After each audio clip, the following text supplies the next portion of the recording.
Vaig a contar-vos avui un conte d'este llibre, La volta al món en 8 contes, publicat per Tàndem, il·lustrat per Paco Jiménez, un conte mexicà que es diu Tío Conill i el Coiot. I diuen i conten que una nit de lluna plena, Tío Conill anava trescant pels camps buscant alguna cosa amb què omplir la panxa. I va trobar un camp de pebreres picants. Tío Conill era un conill mexicà.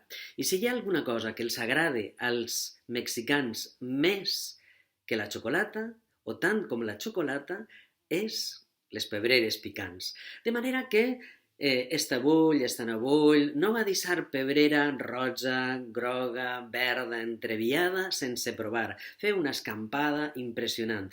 I amb la boca tirant foc i la panxa plena se'n va tornar al seu cau.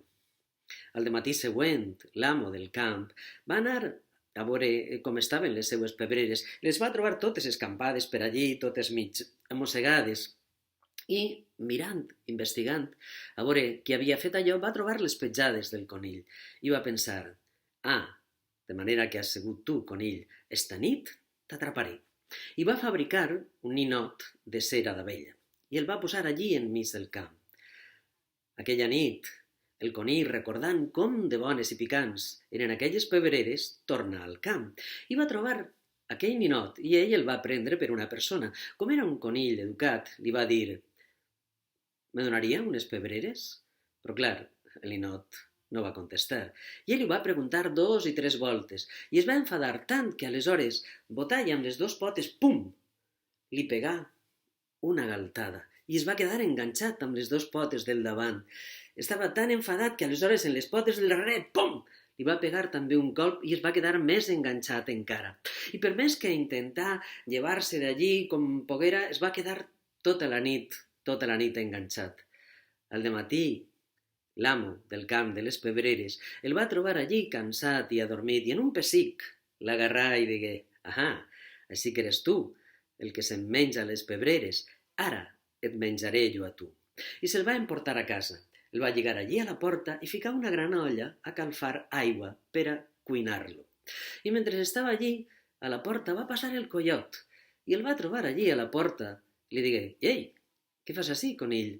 Digue, mira, que me volen casar en la xica d'esta gent i és una xica molt jove, bonica i treballadora, però saps què passa? Que jo soc molt jove encara per a casar-me i no vull casar-me. Escolta, collot, no te voldries casar tu? Mira, si tenen ahí calfant l'aigua per a fer la xocolata. Va convèncer al coiot i el coiot es va quedar allí. I aleshores l'amo, quan tornà a pel conill per a cuinar-lo, va trobar al coiot i digué, no està el conill que se'n menja les pebreres, però està el coiot que se'n menja les gallines. I agarrà una branca i em emprengué a brancaes, pim-pam, pim-pam. Li feu les costelles, li destrossà les costelles. El pobre coiot es va escapar d'allí com pogué i fugint, va trobar una altra vegada el conill que estava dalt d'una figuera palera, menjant-se unes figues paleres. I li va dir, «Conill, m'has enganyat, te vaig a menjar a tu jo ara. I per què me vas a menjar a mi? Que tinc la carn tan dura, podem menjar-te unes figues que estan supermadures i tendretes. Obri la boca!» I el coiot va obrir la boca i Tío Conill li va tirar la figa palera que estava per menjar-se, que estava ben pelaeta. Aquella, efectivament, se la va menjar i estava tan dolça que digué, tira-me'n una altra.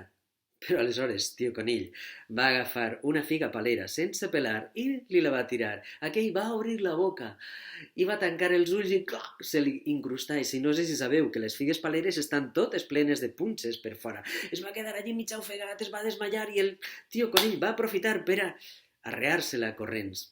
Quan pogué el coiot desfer-se d'aquella figa palera, seguí al conill. El conill havia pujat a un turonet, a una colina, i allí estava al costat d'una gran roca. Quan va veure arribar el coiot, es va arrambar allí, a la roca, com si estiguera sostenint-la.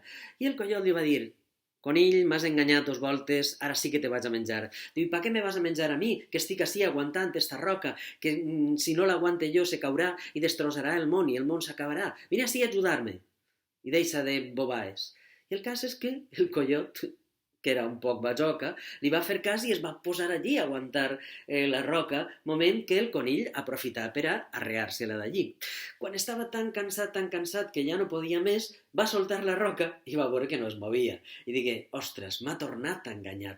I pegat darrere d'ell. I el va trobar que tio conill s'havia fet una escala tan llarga, tan llarga, tan llarga, que arribava fins a la lluna. I el va veure pujant, pujant, pujant per allí. El coiot no s'atrevia a seguir-lo. I és per això que els coiots udolen a la lluna, perquè saben que allí està, que allí viu aquell conill que els ha fet tan males passades.